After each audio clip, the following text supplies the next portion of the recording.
Palavra da Verdade, com Hernandes Dias Lopes. Irmãos amados, nós vamos abrir a palavra de Deus no livro do profeta Isaías, capítulo 64. Livro do profeta Isaías, capítulo 64.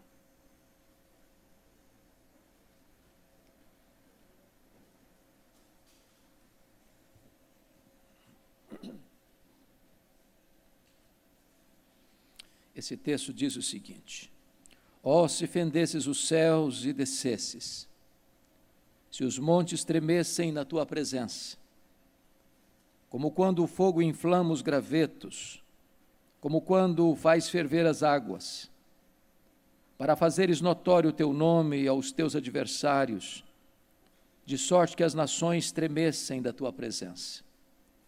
Quando fizeste estas coisas, ou fizeste coisas terríveis, que não esperávamos, desceste, e os montes tremeram à tua presença, porque desde a antiguidade não se ouviu, nem com o ouvido se percebeu, nem com os olhos se viu Deus além de ti, que trabalha para aquele que nele espera.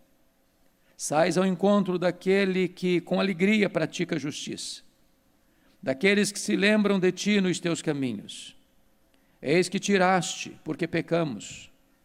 Por muito tempo temos pecado e havemos de ser salvos. Mas todos nós somos como o imundo, e todas as nossas justiças como o trapo da imundícia. Todos nós murchamos como a folha, e as nossas iniquidades como um vento nos arrebatam. Já ninguém há que invoque o teu nome, que se desperte e te detenha. Porque escondes de nós o rosto e nos consomes por causa das nossas iniquidades. Mas agora, ó Senhor, Tu és nosso Pai, nós somos o barro e Tu o nosso oleiro, e todos nós obra das Tuas mãos. Não te enfureças tanto, ó Senhor, nem perpetuamente te lembres da nossa iniquidade. Olha, pois, nós te pedimos, todos nós somos o Teu povo. As Tuas santas cidades tornaram-se em deserto, Sião em ermo, Jerusalém está assolada. O nosso templo santo e glorioso, em que nossos pais te louvavam, foi queimado. Todas as nossas coisas preciosas se tornaram em ruínas. Conter-te-ias tu ainda, ó Senhor, sobre estas calamidades? Ficarias calado e nos afligirias sobremaneira? Eu quero, à luz desse texto, irmãos, tratar com vocês sobre um clamor por avivamento. Um clamor por avivamento. Há 3 posições conhecidas na história sobre a questão do avivamento. A primeira delas, de Emil Brunner, que diz que não devemos esperar avivamento. Para ele, esperar ainda um avivamento é uma utopia, uma impossibilidade intransponível. Em segundo lugar, temos a posição de Charles Finney, que disse que o comportamento determina o avivamento, de tal maneira que o avivamento está praticamente nas mãos da igreja. E existe a visão, penso eu, bíblica, coerente, consistente com as Escrituras, que o avivamento é uma ação soberana de Deus, onde o Cristo ressurreto derrama o Espírito Santo de modo incomum sobre o seu povo. E à luz dessa terceira perspectiva, que entendemos ser a correta, é que eu gostaria de expor esse texto aos meus amados irmãos. Primeiramente, vamos ver quais são os pedidos que Isaías faz a Deus neste texto. E a primeira verdade que está em relevo é que o profeta deseja Deus. Olha o verso 1 comigo. Ó, se fendesses os céus e descesses, se os montes tremessem na tua presença. Vejam vocês que Isaías não está pedindo coisas, ele não está pedindo bênçãos, ele está vivendo um momento histórico complexo. É um texto prospectivo que aponta para a destruição de Jerusalém. O templo está queimado, a cidade está arrasada, mas ele não pede bênçãos, ele pede o Senhor. A necessidade dele não é de coisas, é de Deus. E eu chamo a atenção dos irmãos para essa primeira palavrinha de exclamação: ó, se fendesses os céus. Há aqui uma espécie de senso de urgência, nessa busca pela presença manifesta de Deus, pela manifestação da glória de Deus. O que ele aguarda e espera são os céus fendidos, uma visão da majestade de Deus em tempos de crise, como aquela que ele mesmo teve no capítulo 6 do seu livro ali relatado. No ano da morte do rei Uzias, eu vi o Senhor assentado sobre um alto e sublime trono. Ou aquela visão de Ezequiel no capítulo 1, verso 1, onde os céus se abrem e Deus se manifesta. Ou aquela visão que Jesus teve no Jordão, quando ele orava, os céus se abriram, o Espírito Santo desceu e o Pai falou com ele. Ou aquela visão de João na ilha de Patmos: sobe para aqui, eu te mostrarei as coisas que em breve devem acontecer. Este homem está clamando por céus rasgados. A segunda coisa, irmãos amados, é que ele deseja a presença manifesta de Deus. Há um axioma doutrinário, todos nós subscrevemos e conhecemos e subscrevemos, é que Deus é onipresente.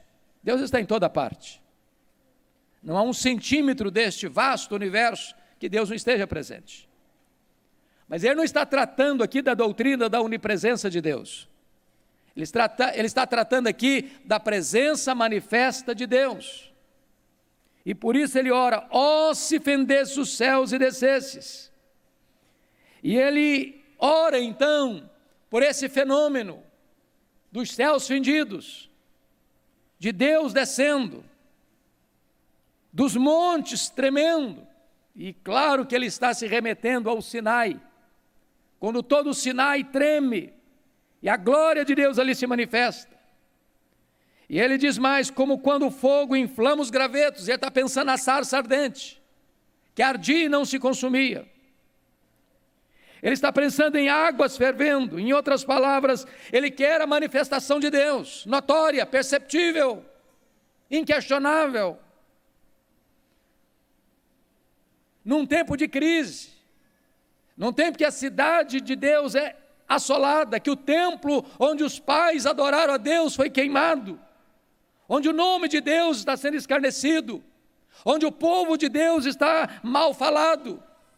Ele clama para que Deus se manifeste, para que Deus traga com zelo a defesa da sua própria glória, que as nações que zombam de Deus tremam na sua presença. Esse é o clamor de Isaías. Mas ele deseja, em terceiro lugar, irmãos, outra coisa importante. Ele deseja também um renovo dos atos do passado em sua própria experiência. Olha comigo o verso 3. Quando fizeste coisas terríveis que não esperávamos, desceste, e os montes tremeram à tua presença. Sabe o que ele está pedindo? Deus, eu não estou pedindo nada inédito, eu não estou pedindo nada que nunca aconteceu, tu já fizeste no passado. Então, Deus, o que eu estou pedindo é que tu faças de novo o que tu já fizeste no passado. Lá atrás tu desceste, tu te manifestaste, os montes tremeram, as pessoas reconheceram a tua majestade. Então de Deus, ó Deus, faz de novo, manifesta de novo o teu braço, revela de novo a tua glória, manifesta de novo o teu poder.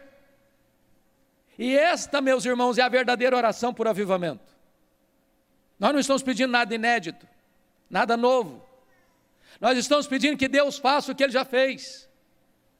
Que Deus visite o seu povo como visitou no passado.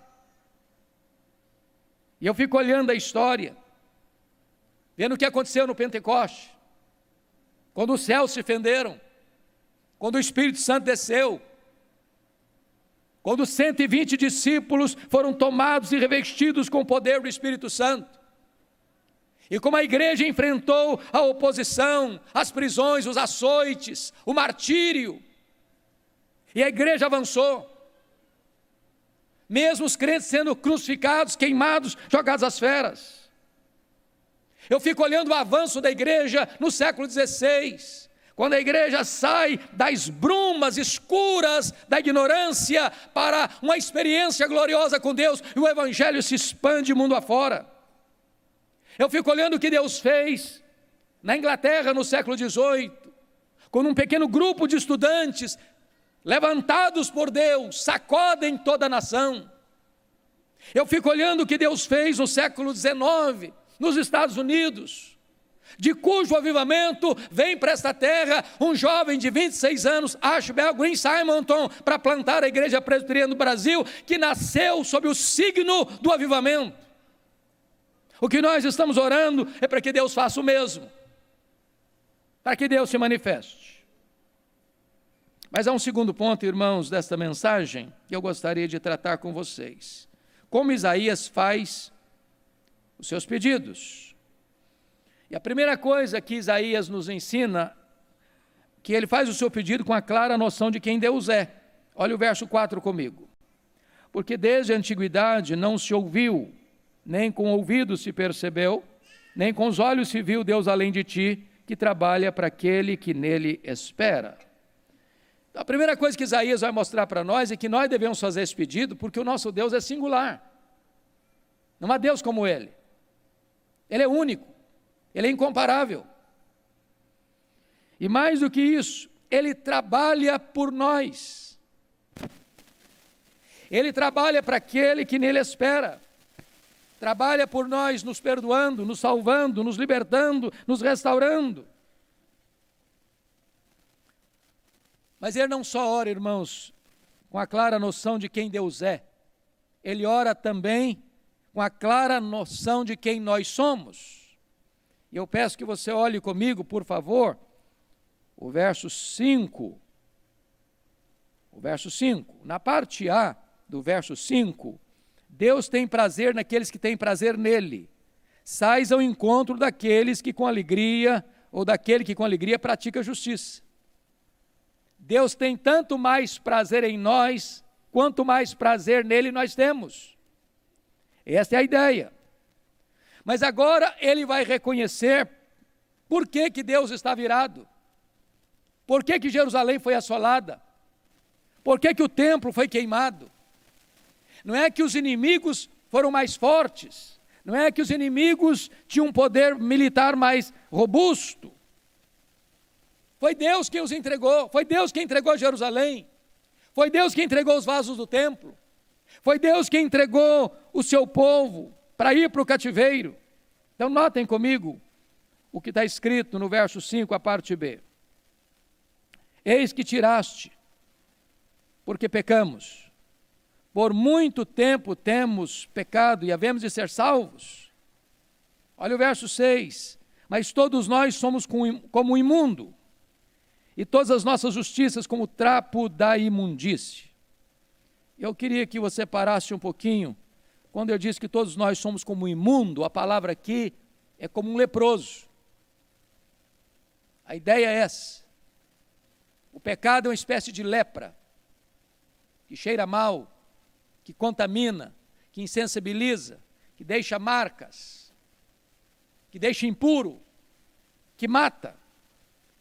Mas ele diz que nós somos não apenas como imundo, mas todas as nossas justiças. Preste atenção no todas, não algumas, não a maioria, mas todas as nossas justiças são como trapo de imundície. Essa figura é uma figura um pouco repugnante.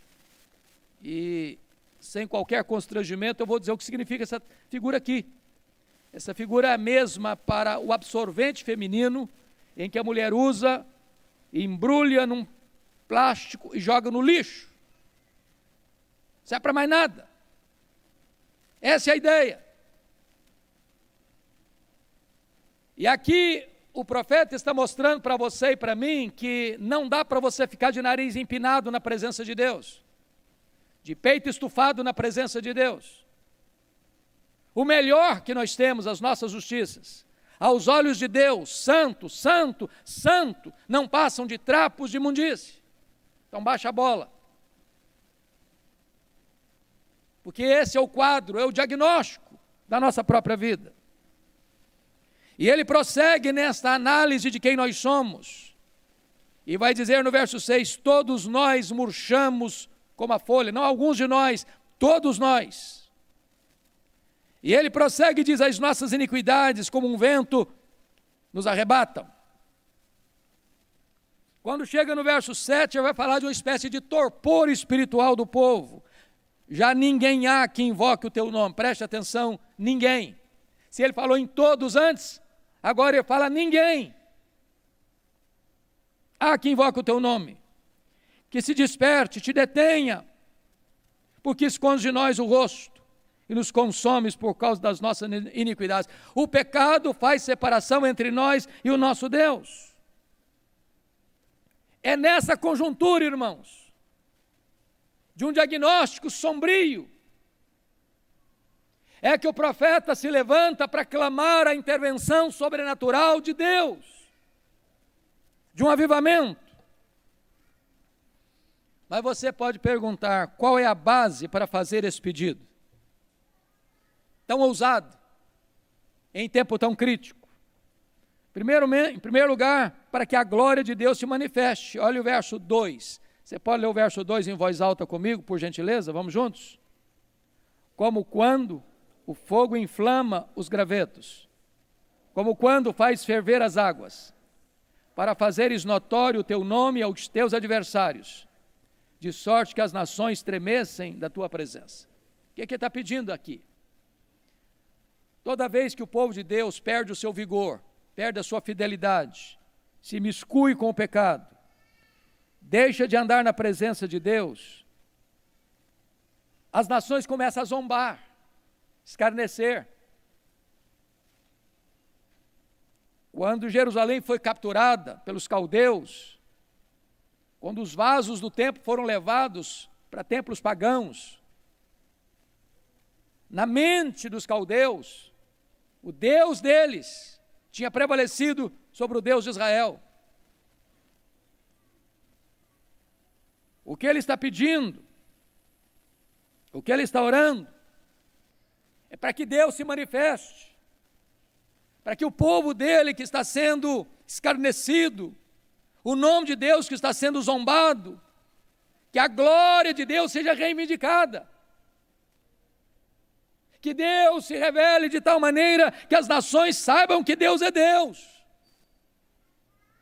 E nesse tempo, irmãos, onde tantas vezes o povo de Deus é mal falado, é escarnecido, é zombado, a igreja precisa clamar para que Deus se manifeste, para que Ele reivindique a sua própria glória.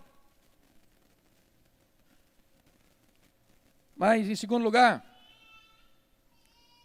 para que ele ora? Não só para que Deus reivindique a sua própria glória, mas para que o povo de Deus seja restaurado. Olha comigo o verso 8, por favor.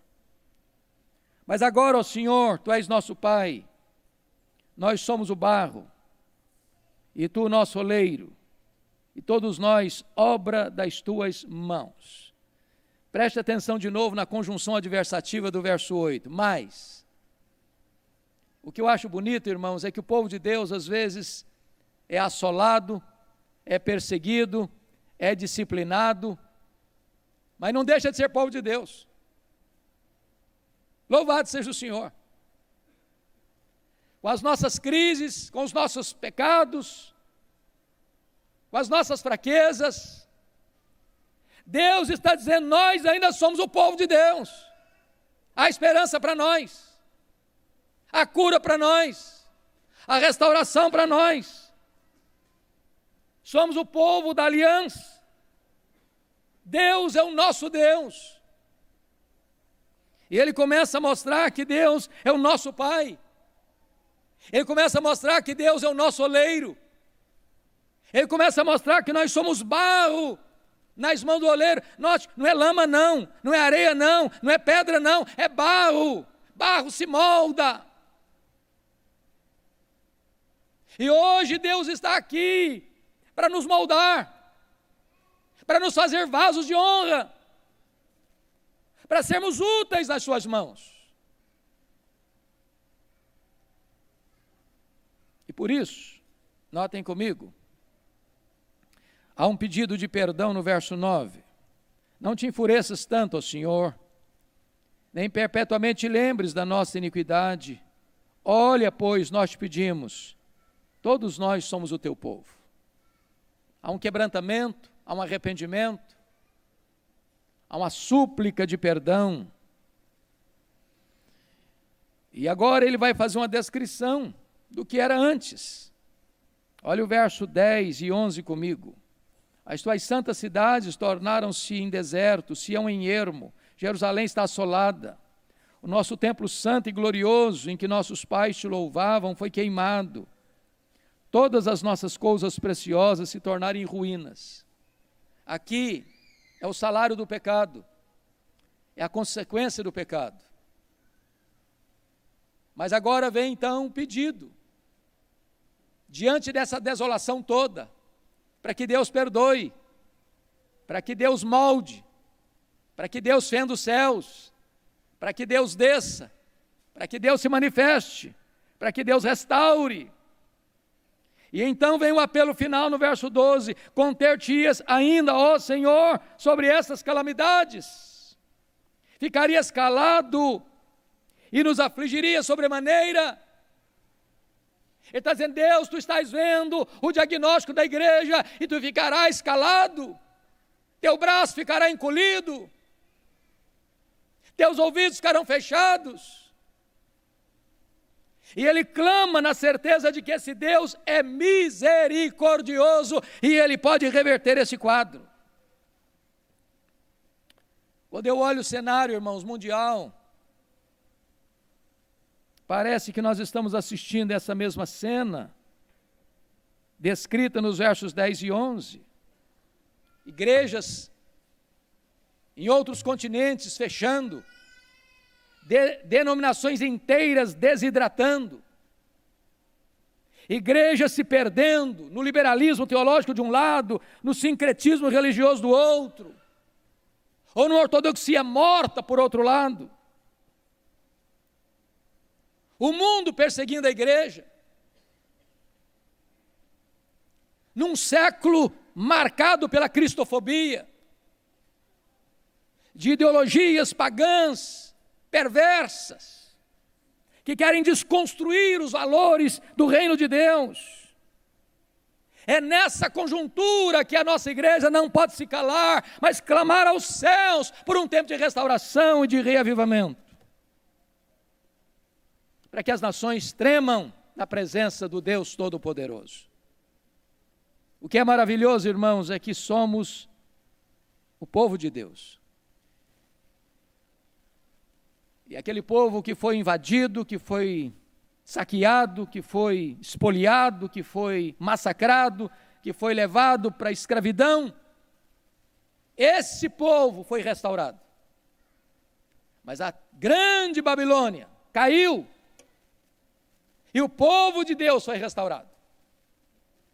A igreja tem hora que parece que ela está nas cinzas. A igreja tem hora que parece um vale de ossos secos. Mas há esperança para você e para mim, há esperança para nós, porque o nosso Deus reina. E Ele é poderoso para avivar a sua igreja, e levantar a sua igreja, e restaurar a sua igreja, e descer e fender os céus, e se manifestar a nós e através de nós.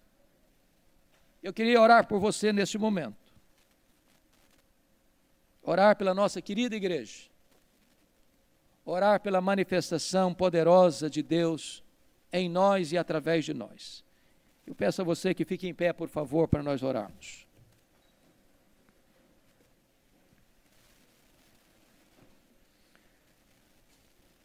Senhor Deus, a tua igreja é o teu povo. Aqui estamos nós, reconhecendo a nossa fragilidade, o nosso pecado, as nossas mazelas,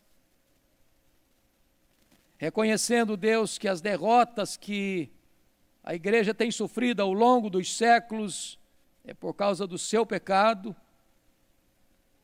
Mas aqui estamos também dizendo, Deus, que Tu és o nosso Pai, Tu és o nosso oleiro. Quando um vaso se estraga na Tua mão, Tu não jogas fora, Tu refazes o vaso. Então, por amor do Teu nome, trabalha em nós. Molda a nossa vida. Amolece o nosso coração endurecido. Que sejamos vasos de honra nas Tuas mãos. Que cada um aqui, Deus, ouça a voz do Teu Espírito e anseie mais do que bênçãos a Tua presença manifesta. Assim oramos para que Tu restaures a nossa sorte e reavives a Tua igreja, a Tua obra no decorrer dos anos. Oramos em nome de Jesus. Amém.